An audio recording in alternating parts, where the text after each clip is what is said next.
Assalamualaikum warahmatullahi wabarakatuh. Have a good day, everyone. Today we will present our analysis of Chapter 6. The title is Text Processing from Roger T. Bell's Translation and Translating Theory and Practice.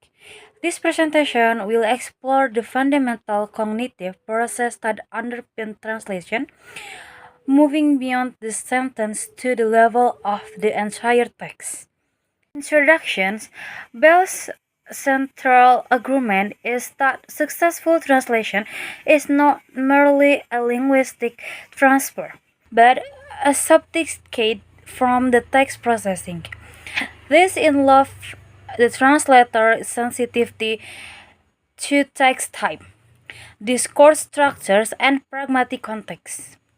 The chapter is organized around the three core concerns. First, the classification of text through typology. Second, the specific knowledge required to process them. And third, the problem-solving skill applied in reading and writing. Our objective is to summarize and evaluate this key concept. Part 1 is purpose and benefit.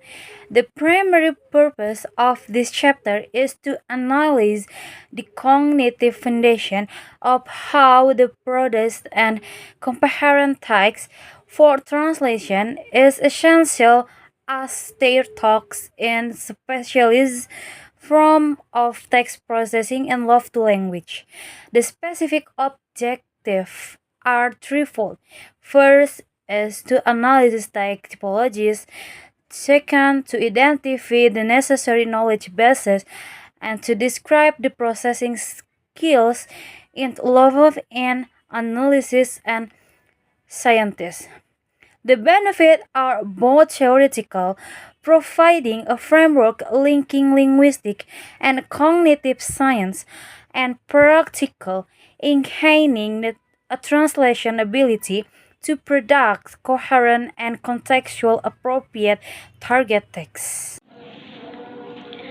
Part 2 6.1 Text Typologies. We began with text typologies. Bell assured that to process a text, we must first recognize it as an instance of a general type. He critiques formal typologies with group text by topics, forbidding foregoing and overlapping. A more functional approach based on communicative purpose is more useful. Bell adopts a model with three main functions.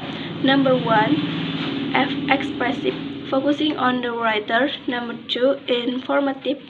And the last number 3 is vocative, focusing on the writer. Part 2, hierarchical models. To address the limitation of previous models, Bell introduced a more precise hierarchy. At the top is the text type defined by the rhetorical purpose, exposition, argumentation, or instruction. Below this is the text form, which is the concrete realization of the type, such as a legal concrete. Finally, there are countless text samples, which are individual text influenced by parameters like tenor and mode.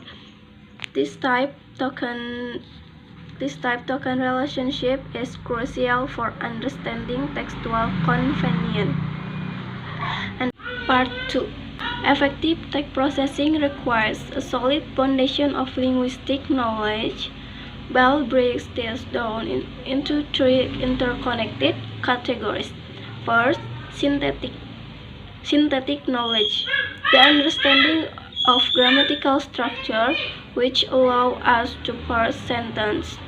Second, semantic knowledge, the understanding of literal meanings, which enables us to inform missing information and maintain cohesion. And third, pragmatic knowledge, the understanding of language in use, which is critical for interpreting the speaker's intention or illocutionary force. such as distinguishing between a report and an apologize. 3. Text processing skills. Knowledge alone is not sufficient, it must be active through skill. Bell frames text processing as a problem-solving activity. He presents an interactive five-stage model for both reading and writing. For instance, in analysis or reading, a skill processors use cohesive device and contextual clue to reconstruct a text logical order, actively constructing meaning. In synthesis or writing, the process moves from planning and ideation to the final expressing of a linear text governed by principle of efficiency, effectiveness, and appropriateness. Next is a group conclusion. In a conclusion, our group synthesizes the chapter inside. We determined that Bell successfully demystify the mental process of translation. The translator role is that of skilled text processors, which rests on three pillars. First, the ability to classify text functional to set appropriate expectation. Second, the integration of scientific, semantic, and crucially is pragmatic knowledge to uncover intention. And finally, the application of dynamic problem solving skill in analysis and scientists. Unlimited translation competence is a specialist from the communication competence that goes far beyond bilingualism, strategically combining textual, linguistic, and cognitive research to create functional equivalent text. So that's our presentation, and thank you for your attention.